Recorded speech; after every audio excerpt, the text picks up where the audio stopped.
Od danas Narodne banci Srbije Galerija Matice Srpske izlože odabrane slike najznačajnijih domaćih umetnika druge polovine 20. veka. O tome ćemo sada.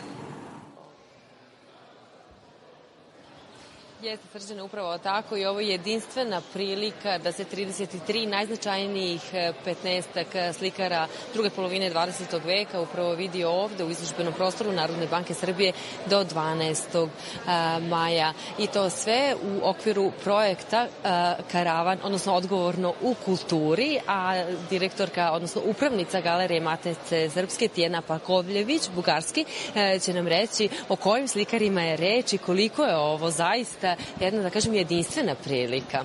Da, ovo je zaista jedinstvena prilika za svu beogradsku publiku da se upozna sa jednim delom nacionalnog nasleđa koje se igrom slučaja čuva pod krovom Vojvođanske banke u okviru jedne kolekcije koja je nastala u proteklih pola veka planskim otkupima, održavanjem kolonija, umetničkih i na razne druge načine, ali ono što mi trenutno radimo jeste na velikom projektu, kao što ste rekli, odgovorno u kulturi, sa idejom da ta dela i proučimo i katalogiziramo i obradimo i predstavimo javnosti kroz nekoliko izložbi. Mi smo već imali izložbu odgovorno u kulturi u Galeriji Matice Srpske u Novom Sadu sa izborom nekih 40 dela. Sada smo sačinili jedan odabir koji je možda namenski za odnosno za beogradsku publiku, jer pokazuje ono najbolje od slikara sa vojvođanskih prostora, a upravo zato da bi podelili i pokazali jedan dobar primer saradnje ustanove kulture i biznis sektora. Hajde, zainteresujete beogradsku publiku nekim vojvođanskim slikarima ili nekim delima sa ove izložbe. Šta biste vi izdvojili? Pa ja bih svakako izdvojila radove Milana Kečića, jer mislim da je ovo jedinstvena prilika za beogradsku publiku da vidi kako je on doživeo vojvođanski predeo, vojvođansku ravnicu.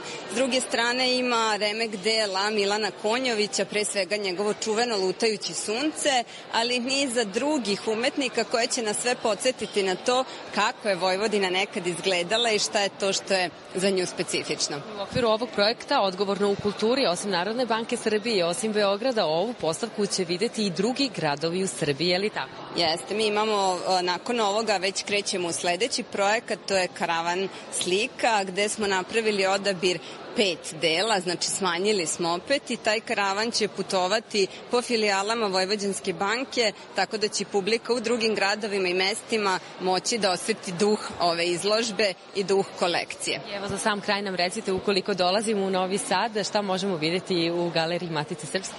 Galerija Matice Srpske se trenutno u završnim fazama rekonstrukcije, budući da mi obnavljamo fasadu i da se pripremamo za veliko otvaranje 1. juna ove godine, kada ćemo predstaviti stalnu postavku, ali neke fantastične izložbe što će sigurno doći na vašu televiziju i zahtevati veliku pažnju javnosti. Znate da pratimo i da ćemo sigurno najaviti. Znamo, zato i kažemo.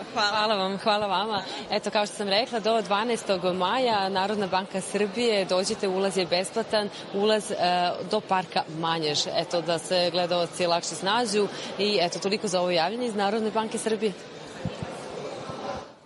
Dobro, puno ti hvala, Mirela.